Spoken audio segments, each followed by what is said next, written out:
Telugu Desam పార్టీకిదే seat Pithapuram. కొన్ని అనివార్య కారణాల వలన పవన్ కళ్యాణ్ గారు పిఠాపురం పోటీ చేస్తారంటే ఒక రాష్ట్ర అధ్యక్షుడు అడిగినప్పుడు చంద్రబాబు నాయుడు గారు కుప్పం వదిలి పిఠాపురం పోటీ చేస్తారంటే నేను సంతోషంగా ఖాళీ చేస్తాను. మనతో పొత్తులో ఉన్న రాష్ట్ర అధ్యక్షుడు పవన్ కళ్యాణ్ గారు అడిగారు కాబట్టి దానికి నేను ఇవ్వడం జరిగింది. మీరు నాకు తెలియజేయలేదని నాకు మనసు బాధపడింది. అయితే ఆయన కూడా నువ్వు 20 సంవత్సరాలు నువ్వు పునాదులు నిర్మించిన పిఠాపురం నియోజకవర్గాన్ని ఈవేళ త్యాగం చేసినందుకు నీకు కూడా నేను ధన్యవాదాలు తెలియజేస్తున్నాను. మీ పిఠాపురం కుటుంబానికి నీకు అని కూడా మరి తెలియజేయడం జరిగింది. ఏది ఏమైనా ఈ రాక్షస పాలనే భారద్రోళాలని ఒక నినాదంతో పవన్ కళ్యాణ్ గారు ఓటు చీలకుండా ఉండాలని ఒక నినాదంతో మరి ఈవేళ రాష్ట్రంలో కూడా ఆయన కూడా తగ్గి అందరూ భూమి మీద నడుస్తున్నాం, ఇంకా కిందకి దిగి నడిచారు. ఎక్కడా పొత్తులు ఇబ్బంది లేకుండా చేశారు. మరి ఆయన అడిగినందుకు నాకు మనసులో బాధ ఉంటుంది. మాకు పనిచేశాం కాబట్టి, నేను శ్రమజీవులు కాబట్టి. సరే, అవన్నీ కూడా మా తండ్రి చంద్రబాబు నాయుడు గారి దగ్గర మాట్లాడుకున్నాం. ఆయన మా చెప్పిన తర్వాత అంటే రిలాక్స్ కూడా అయింది. మేము ఏ పదవులు ఆశించలేదు.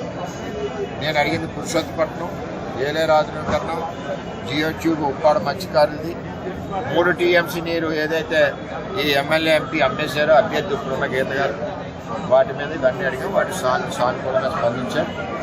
వారు నన్ను కూడా కార్యకర్తల కోసం, రేపు కార్యకర్తల భవిష్యత్తు కోసం నన్ను కూడా ఒక లొకేషన్ ఆల్రెడీ చెప్పారు. మీరందరూ ప్రెస్ వారు చూశారు. అలాగే ప్రమోషన్ ఇస్తా అన్నారు. అధికారం నీ చేతిలో ఉండే విధంగా తెలుగుదేశం పార్టీ కార్యకర్తలను కాపాడుకునే విధంగా నేను చూసుకుంటాను. నేను ఇక్కడ ముఖ్యమంత్రి ఉంటాను, నువ్వు అక్కడ ఉంటావు, మన ఇద్దరు చూసుకుందాం అన్నట్టు తెలియజేశాను. ఏది ఏమైనా ఇక్కడ పవన్ కళ్యాణ్ గెలిపించాల్సిన బాధ్యత తెలుగుదేశం పార్టీ కార్యకర్తలకు అందరికీ ఉంది కాబట్టి మేము ఆల్రెడీ ఈ రోజు ఉదయం నుంచే మేము స్టార్ట్ చేసాం. కొన్ని గ్రామాల్లో కొన్ని ఇబ్బందికర పరిస్థితులు అర్థం అవక ఉన్నాయి. గ్రామాల వారికి ఈవేళ 6-7 గ్రామాలు పూర్తి చేసాం. రాత్రి కూడా 2-3 గ్రామాలు పూర్తి చేస్తాం. నేను నా ఎలక్షన్ రోజుకి 10 గంటలు చేసుకుంటాను మా కార్యకర్తలు. ఈరోజు పవన్ గారి ఎలక్షన్, కళ్యాణ్ గారి ఎలక్షన్ మేము రోజుకి 17-18 గంటలు కష్టపడతామని ఈ ఎలక్షన్లో కూడా నేను చంద్రబాబు నాయుడు గారికి చెప్పడం జరిగింది. ఫ్రీ హ్యాండ్, స్వేచ్ఛగా నాకు స్వేచ్ఛ ఇస్తే నేను ఆయన గౌరవంగా ఆయన స్థాయి తగ్గట్టు మెజార్టీ తీసుకొచ్చి నేను గెలిపిస్తాను కూడా నేను తెలియజేశాను. స్వేచ్ఛకు భంగం కలిగే విధంగా కొన్ని డెసిషన్లు తీసుకోవాలి. నేను 6 గంటలకు వస్తా ఫీల్డ్కి, ఇంకోడెవడో 10ంటికి వస్తే నేను అతని గురించి వెయిట్ చేయను. ఆ విధానం ఉండకూడదు, నాకు స్వేచ్ఛ ఉండాలని చెప్పాను. ఆయన కూడా చంద్రబాబు నాయుడు గారు ఆయన తెలియజేస్తా ఉన్నారు. అది ఆయన ఇష్టం, పవన్ కళ్యాణ్ గారి ఇష్టం. మనం అయితే పనిచేస్తాం. మెజార్టీ రావాలి, ఫీల్డ్లో వర్క్ చేయాలి. ఫీల్డ్లో ఉన్న టీం మనం, ప్రజల్లో ఉన్న టీం మనం, 52,000 ఇళ్ళు తిరిగి ఇంటింటికి తిరిగిన టీం మనం, 1,75,000 ఓటర్ని కలిసిన టీం మనం. అంచేత ఈ టీంకి స్వేచ్ఛ ఇచ్చి పనిచేస్తే ఆయనకి బ్రహ్మాండమైన మెజార్టీ వచ్చి తీసుకెళ్ళి గెలిపిస్తాం. అలాగే మన కార్యకర్తలకు తెలియజేస్తున్నాం. మనం వీళ్ళందరూ ఏమనుకుంటున్నారంటే ఏదో పార్టీని కలిపేస్తున్నారని అనుకుంటున్నారు. తెలియదు.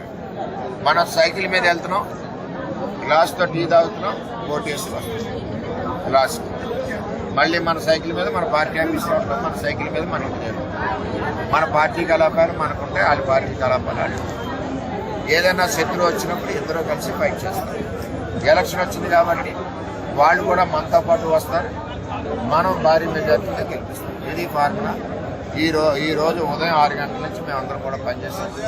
రేపు ఎల్లుండిలో మేము కొన్ని ఎలక్షన్ ప్రణాళికలు వేసుకుని మేము కార్యక్రమం ఆల్రెడీ మేము పవన్ కళ్యాణ్ గారి ఎలక్షన్ స్టార్ట్ చేసాం. ఇందులో ఎవరి సలహా సంప్రదింపులు, ఎవరి డైరెక్షన్ మాకు అవసరం లేదు. నిజంగా 3-4 ఎలక్షన్ చేశాను. నేను 2-3 పార్లమెంట్ ఇన్ఛార్జ్ చేశాను.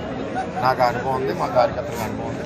చేసుకుంటే వెళ్తాం. ఏమైనా మంచి నిర్ణయాలు మాకంటే బెటర్ ఆప్షన్స్ ఏదైనా చెప్పదలుచుకుంటే ఎవరైనా పెద్దలు వచ్చి చెప్తే వారు మాట్లాడడానికి మేము గౌరవించడానికి ఆస్కారం ఉంది. ఏదేమైనా పవన్ కళ్యాణ్ గారు ప్రశాంతంగా ఏదో 1-2 సార్లు వస్తే చాలు. ఇక్కడికి 3 మండలాల ఏరియాలో 2 మీటింగ్లు పెట్టుకుంటాం.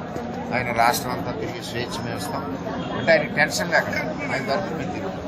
ఆ విధంగా ప్రణాళిక సిద్ధం చేస్తున్నాం. ఓ రోజులో మేము ప్రణాళిక సిద్ధం చేసుకొని ఆయన కార్యక్రమం మొదలవుతామని తెలియజేస్తున్నాం. సెలవు.